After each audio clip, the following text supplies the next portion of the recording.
Ya, Keluarga Indonesia kembali lagi bersama kami di Kumpul Keluarga, masih membahas tentang bagaimana ya mengajarkan anak bersosialisasi walaupun dalam rumah. Nanti kita akan coba bahas bersama salah satu ibu yang mungkin bisa sharing pengalamannya bersama anaknya di sini. Kita sapa dulu ada Ibu Dinar. Halo Ibu Dinar, apa kabar?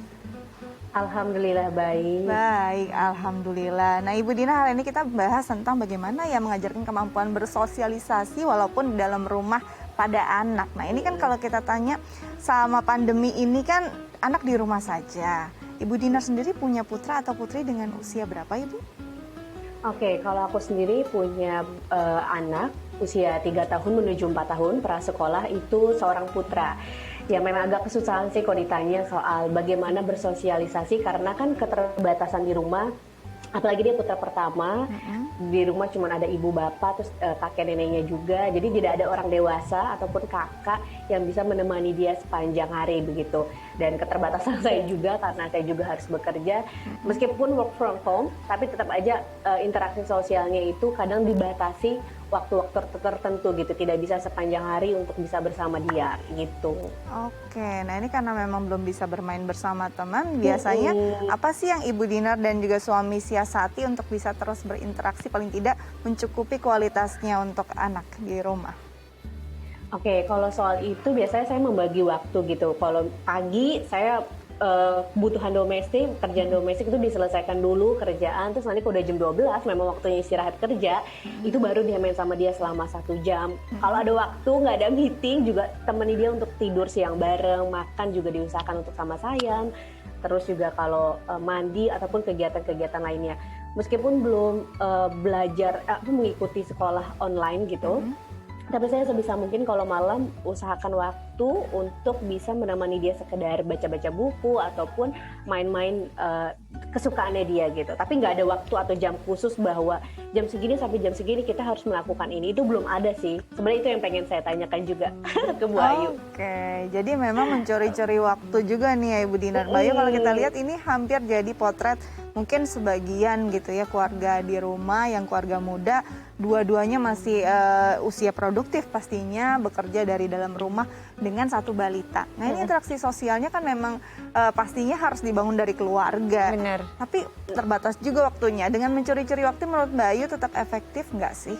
Kalau dibilang kondisi yang nggak ideal seperti ini gitu ya, ini ya itulah yang terbaik bisa kita lakukan saat ini. Jadi kalau ditanya apakah itu cukup efektif, itu yang paling efektif saat ini kayaknya.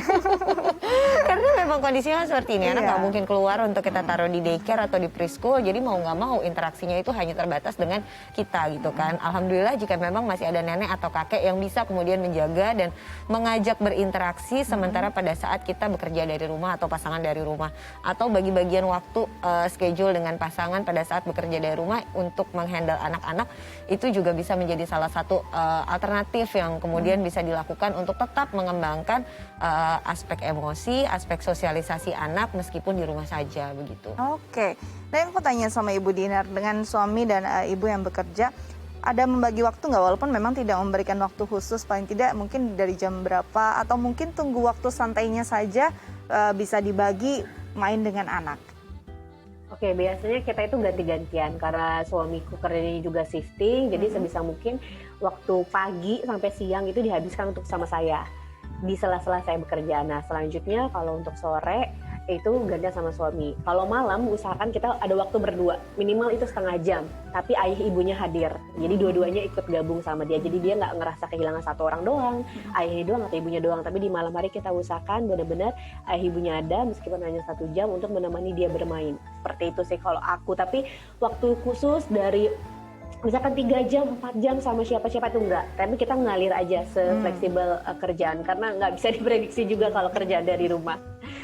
Betul, dan ini ternyata memang harus punya kerjasama yang luar biasa juga ya dengan pasangan ya Mbak Ayu. Seperti yang dilakukan Ibu Dinar ini menurut Mbak Ayu seperti apa? Ini tuh udah oke banget gitu kan. Tadi juga kalau misalnya memang alhamdulillah kalau misalnya ternyata anak punya jadwal gitu yang dibuatkan gitu. Walaupun memang waktunya berubah-ubah, maksudnya nggak bisa diprediksi orang tuanya siapa yang memegang gitu. Tapi anak sendiri punya schedule, oh jam berapa makan, jam berapa jam berapa mandi, jam berapa istirahat siang, jam berapa bermain gitu, ada schedule seperti itu akan sangat membantu sekali. Karena pada tahapan usia toddler 3 tahun ini sebetulnya kan anak itu senang dengan sesuatu yang kalau kita mulai kenalkan dengan sesuatu yang rutin. Jadi adanya schedule yang rutin, terprediksi, itu sebenarnya membuat anak menjadi jauh lebih nyaman dan aman dalam relasinya bersama dengan orang tua gitu. Sehingga memang perlu juga nggak apa-apa untuk kalau misalnya memang kondisi seperti ini dibuatkan jadwal dan siapa orang tua yang bisa membackup untuk mengisi di jadwal-jadwal anak tersebut gitu. Nah, Bayu, kalau tadi Bayu mungkin di usia tahapannya 3-4 tahun ini yang paling harus dibiasakan adalah sebenarnya rutinitas. Kebiasaan apa yang memang diulang tiap hari akhirnya terekam gitu ya. Selain itu apa ya? Sebenarnya interaksi sosial apa yang paling diperlukan untuk dia paling tidak sebagai stimulan yang baik juga? Oke, kalau misalnya berbicara mengenai anak masa usia 1 tahun, 2 tahun, 3 tahun atau masa toddler ini, itu kan sebetulnya kalau toddler itu ciri khasnya adalah dia mulai bisa mengenali dirinya dia itu sebagai bagian yang terpisah dari lingkungan kanan kirinya dia. Jadi dia tadinya kan dia merasa bahwa ibu saya adalah saya, tapi begitu masuk usia 3 tahun, dia sudah tahu bahwa saya bisa melakukan banyak hal sendiri, saya bisa mengungkapkan apa yang saya mau sendiri, dan kemudian saya juga bisa menentukan saya maunya kemana saat ini, dan sehingga pada akhirnya seringkali itu terkesan sangat aktif, lari ke sana kemari, dan kemudian sangat-sangat ngomongnya juga udah mulai berkembang banyak gitu kan, mengungkapkan apa yang menjadi pendapatnya gitu kan. Nah, salah satu hal yang menjadi highlight di tahapan perkembangan ini adalah tumbuhnya dasar inisiatif pada anak. Jadi kalau misalnya anak mau melakukan sesuatu atau mau ingin sesuatu, sebaiknya memang tidak dilarang dengan nggak boleh ya gitu, tetapi lebih dieksplorasi kebutuhannya apa, maunya apa, diarahkan, diberikan alternatif gitu. Sehingga pada akhirnya apa yang sebetulnya potensi, cuma karena kita ngelihatnya, aduh kok nggak bisa dibanget ya, kok ini banget ya, gitu. Pada akhirnya kita melarang atau apa, sehingga pada akhirnya itu tidak menjadi potensi yang terasap. Oke. Biasanya berarti kalau di usia sini banyak maunya nih. Kalau Ibu Dinar sendiri di tengah pandemi ini, pernah nggak sih si kecil merasa bicara mungkin mengungkapkan aku bosen nih dalam rumah, aku mau bermain keluar. Nah, apa yang ibu dan pasangan lakukan atau menerangkan tentang kondisi pandemi saat ini pada anak usia toddler ini? Oke, kalau misalkan ditanya, ya itu keinginan besar dia adalah sebenarnya keluar bersama teman-temannya, minimal dia keluar hanya untuk kayak lama jalan gitu kan. Nah, yang menjadi tantangan besar dan yang saya lakukan adalah saya menjelaskan apa yang terjadi saat ini dengan bahasa yang sedini mungkin dengan tontonan gitu. Maksudnya tontonan adalah berupa tontonan kartun. Saya infokan bahwa di luar sana kita sedang ada virus. Saya kasih tahu juga virus itu apa, sehingga kalau keluar harus pakai masker, harus sering cuci tangan, dan terkait dengan stimulasi ataupun motorik yang harusnya dipenuhi. Itu biasanya kami mencoba untuk mengaplikasikan yang ada di rumah. Jadi kalau seandainya dia pengen main air, saya ajak dia untuk menyuci piring ataupun main ke kamar mandi. Begitupun untuk kegiatan-kegiatan lainnya. Dia berusaha untuk meminimalisir keluar, mengusahakan untuk melakukan pekerjaan-pekerjaan rumah. Jadi saya ngerjainnya bareng-bareng sama dia. Mau nggak mau ada pekerjaan yang saya lakukan bersama-sama, ada yang saya bilang, oke, stop nih, nggak. Untuk itu dia tidak memangkas motorik yang harusnya dia capai. Karena kan kayak semua organ peraganya dia, indera-inderanya dia harus tetap berjalan dengan maksimal. Kalau saya melakukannya sih seperti itu. Oke, seru banget ya. Jadi banyak aktivitas yang dalam rumah bisa dilakukan sama-sama, paling tidak mendistract sedikit lah keinginan dia untuk keluar rumah. Oke.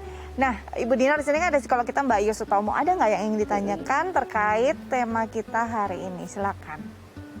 Oke, Bu Ayu, salam kenal. Saya ingin bertanya, Bu, terkait dengan cara bersosialisasi anak di usia 3 sampai dengan mungkin 5 tahun. Mudah-mudahan pandemi ini segera berakhir. Culture yang selama ini kita bangun selama pandemi adalah kita tidak pernah salim sama orang. Ataupun kita hanya mungkin seperti ini. Nah, yang saya khawatirkan adalah anak-anak yang di generasi anak saya, itu kan mereka mungkin sekarang lebih minim untuk melakukan shake hand gitu ya, kalau di luar negeri. Nah, apa yang harusnya kita lakukan? Apakah itu culture itu akan tetap terus berjalan dan nanti akan beradaptasi dengan sendirinya, atau memang kita biarkan saja dengan keadaan yang saat ini sampai nanti waktunya tiba bahwa cara menghargai dan menghormati di budaya Indonesia tuh seperti itu.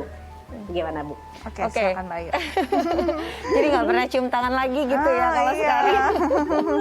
Gimana nih? Oke, kalau sekarang memang kondisinya nggak mesti cium tangan. Semua kita berusaha juga kan memberikan pemahaman bahwa justru itu bisa menjadi potensi masuknya virus ke dalam tubuh Ya. kita. Tapi apakah kalau pandemi ini selesai itu juga akan berakhir? Enggak, sepanjang kemudian kita memperkenalkannya pada anak dan kita tetap memegang itu sebagai satu budaya yang kita pegang dan itu mengakar pada diri kita. Kemudian kita ajarkan pada anak, insya Allah anak-anak juga akan paham bahwa sebetulnya ada kok yang namanya budaya salim, budaya cium tangan gitu kan ya di kita, dan itu adalah bagian dari sopan santun kalau di Indonesia atau di beberapa keluarga di Indonesia. Kalau sekarang mungkin bisa diajarkan ketemu yang terdekat-terdekat dulu yang kita yakin bahwa kondisi tersebut itu aman gitu. Kayak ibu dan ayahnya yang kita tahu emang nggak pernah kemana-mana, kita tahu bahwa emang nggak kemana-mana. Oke, bisa misalnya mau tidur cium tangan dulu ya, atau di setting-setting yang seperti itu gitu kan. Sehingga nanti kalau meskipun nanti misalnya sudah waktunya keluar, dia tahu bahwa oh dengan yang lebih tua harus salim, harus cium tangan. Nggak usah khawatir karena sebetulnya kan otak manusia itu sifatnya plastis, jadi masih bisa pasti diajarkan, bahkan sampai nanti tua-tua nanti bisa diajarkan, apalagi anak-anak yang otaknya masih sangat fleksibel untuk kita bentuk dengan berbagai macam informasi dan ilmu baru gitu. Jadi insya Allah kalaupun nanti kita mengajarkan nggak akan hilang kok gitu. Oke, jadi mungkin bisa diajarkan tetap ada di dalam keluarga, tapi orang-orang tentu yang memastikan memang sudah cuci tangan, Iya. terus circle-nya juga nggak kemana-mana ya. Kira-kira seperti itu Ibu Dinar, mungkin bisa diaplikasikan di rumah ya. Oke, siap. terima Terima kasih loh sudah berbagi bersama kami di Kumpul Keluarga. Salam untuk si kecil, sampai jumpa. Sampai jumpa.